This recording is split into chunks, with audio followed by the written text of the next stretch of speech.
जो किसी प्रकार ना दिखे, जिसके किसी तरह भी विभाग ना हो, उसे अणु कहते हैं। जिसका विभाग न किया जा सके अणु कहते हैं। 2 परमाणुओं का एक अणु होता है, 3 अणुओं का एक त्रिश्रेणु होता है। त्रिश्रेणु झरोखे में जब सूर्य की किरणें आती है, जो छोटे छोटे उड़ते दिखाई देते हैं, उसे त्रिश्रेणु कहते हैं।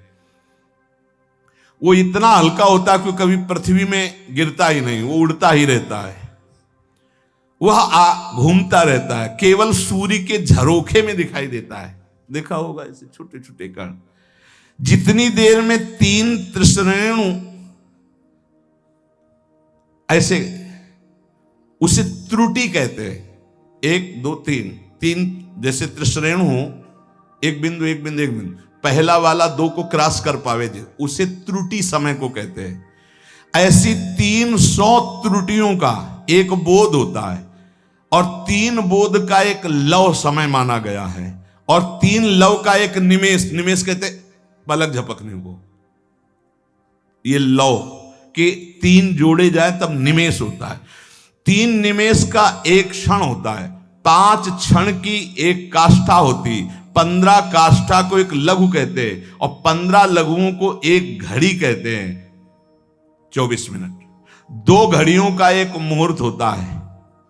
6 या 7 दिन के घटने बढ़ने कारण 6 या 7 घड़ी होने पर मनुष्यों का एक प्रहर होता है। 4 प्रहर का दिन और 4 प्रहर की रात्रि होती, इसलिए 8 प्रहर की एक दिन रात्रि मानी गई है। ऐसे 7 दिन रात्रि का एक सप्ताह होता है, और 15 दिनों का एक पक्ष होता है। शुक्ल पक्ष और कृष्ण भेद से पक्ष 2 हैं, शुक्ल पक्ष और कृष्ण पक्ष।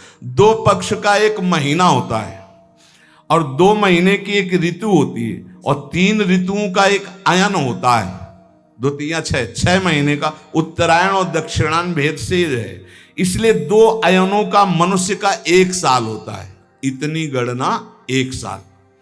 उत्तरायण देवताओं का एक दिन होता है, दक्षिणायन देवताओं की एक रात्रि होती है। हमारे 6 महीना गए, उनकी एक दिन एक रात्रि, हमारे 6 महीना और 6, तो 1 साल गया।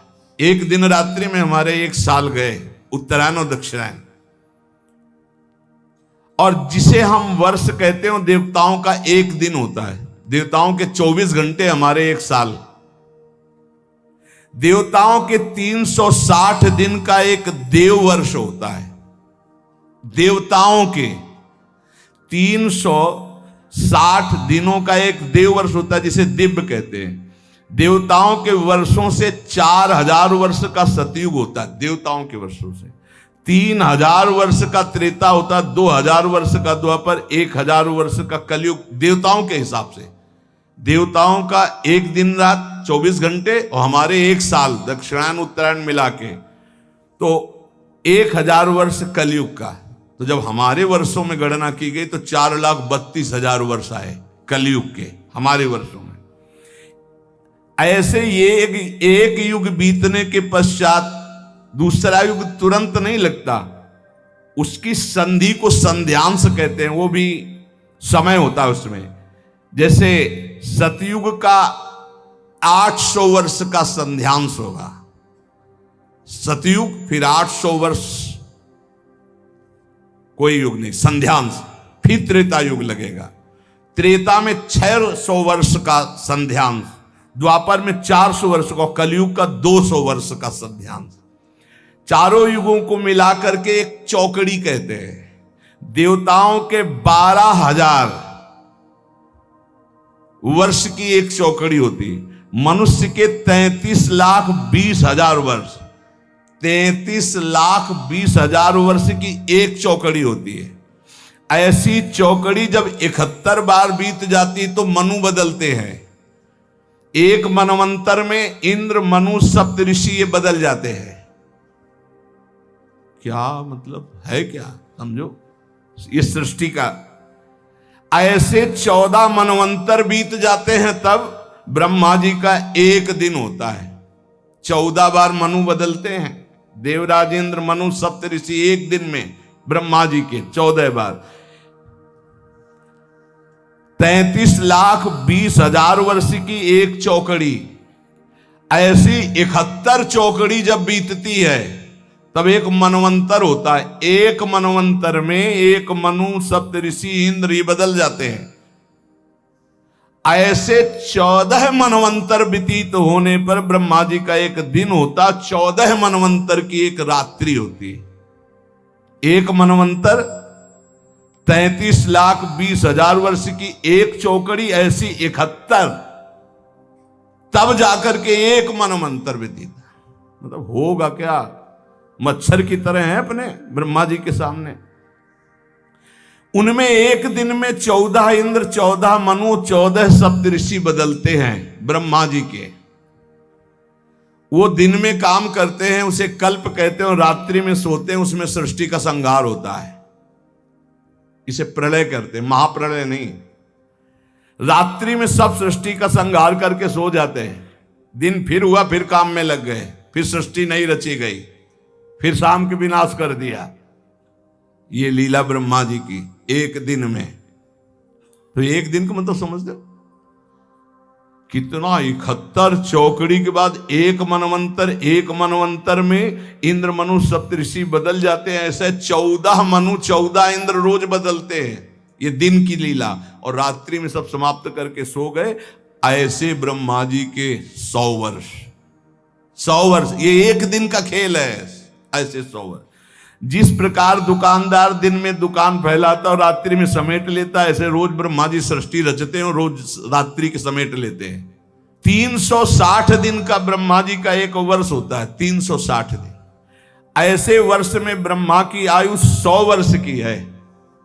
कब ये जाएंगे ब्रह्मा जी, बहुत लंबा इनका। पर ये भी हर समय डरते रहते हैं, महाप्रलय के समय इनका भी लय हो जाएगा। ब्रह्मा जी भी महाप्रलय में, ब्रह्मा जी भी भगवान के शरीर में लीन हो जाते हैं, केवल भगवान विराजमान है। इसीलिए कहते पहले ही चलो भगवान के धाम।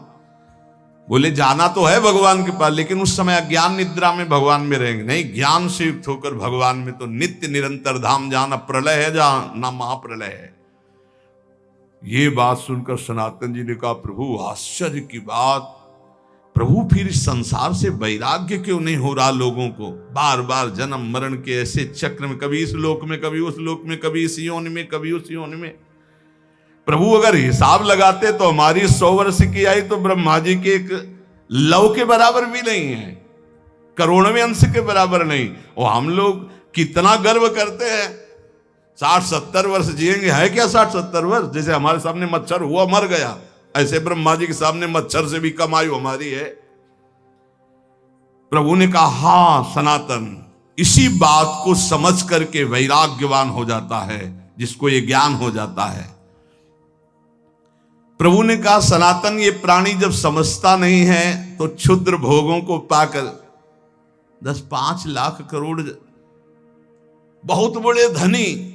अब सोचो, पूरी बाजार अनंत ब्रह्मांडों की, भगवान की, जिन्होंने ऐसे भगवान को प्राप्त कर लिया, वो धनी की वो धनी, मायाकृत। जिस समय सच्चा भजन करोगे तब सच्चा ज्ञान होगा। ये क्यों में उसे समझ में आने वाला नहीं, बहुत बड़े मायाधीश प्रभु हैं। प्रभु कैसे कोई समझ सकता है? तो कहा, हां सनातन, कुएं का बेढक समुद्र का अनुमान नहीं लगा सकता। ये भोगों में फंसे हुए लोग भगवान की महिमा को क्या जाने। अरे वैसी माया की कहते हैं भगवान को मानते ही नहीं। भगवान बचावे ऐसे नास्तिक पुरुषों का संग ना हो, नहीं छोटी मोटी जिनकी भक्ति है उनको भी भ्रम हो जाएगा।